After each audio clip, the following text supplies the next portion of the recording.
بھائی روزے دار کے روزے کے دن اور عام دن عمل کے اعتبار سے فرق ہوگا۔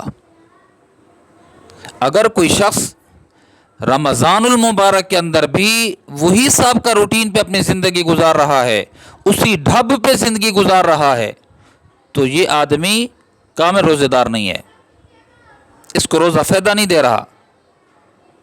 کیوں کہ رمضان کے دن اور 11 مہینوں کے دن عمل کے اعتبار سے برابر چل رہے ہیں۔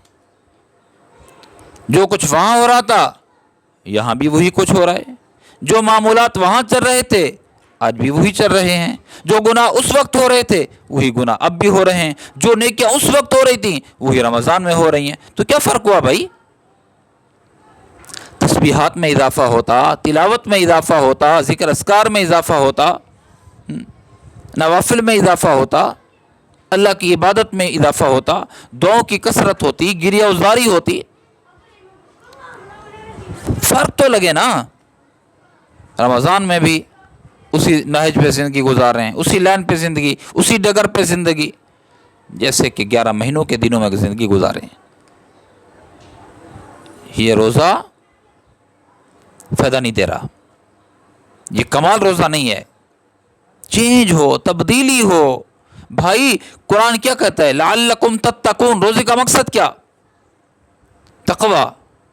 اگر روزے رکھنے کے بعد بھی عید رات، میں تو معتکفین کو بھی کہا کرتا ہوں کہ جو رمضان المبارک کے پورے دن کے روزے رکھے وہ، اور تم نے 10 دن مزید اس میں اللہ کے گھر میں بیٹھ کر تقوی کو حاصل کیا۔ تقوی کی حالت تو یہ ہے، جو چاند نظر آیا، یہاں یہ مسجد سے نکلے، بس جو چاند رات ہوتی ہے، عید رات ہوتی ہے، الامان الحفیظ، پورے مہینے کی کسر گناہوں کی اس رات میں ہوتی ہے۔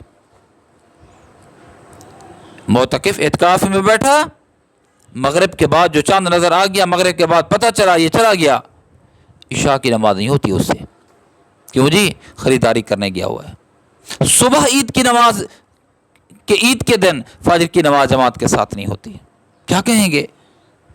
لعلکم تتقون کہ یہ کہاں اس کو فائدہ دیا ہے؟ یہ تقوی اس کے اندر کہاں آیا؟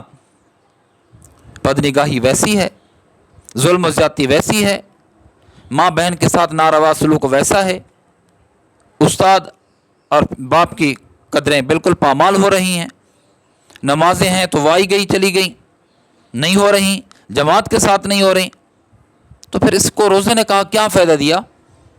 اس نے روزے سے کیا حاصل کیا؟ اس کو تقوی کہاں ملا؟ اس کو اللہ کی طرف سے دیا ہوا نسخہ اس کی بیماری کے لیے تھا، اس کو صحت تقوی والی کہاں ملی؟ دل ویسا بیمار، دماغ ویسا بیمار، ہاتھ ویسے بیمار، پاؤں ویسے بیمار، سوچیں ویسے بیمار، پورا انسان ویسے بیمار، اعمال بیمار انسان کے۔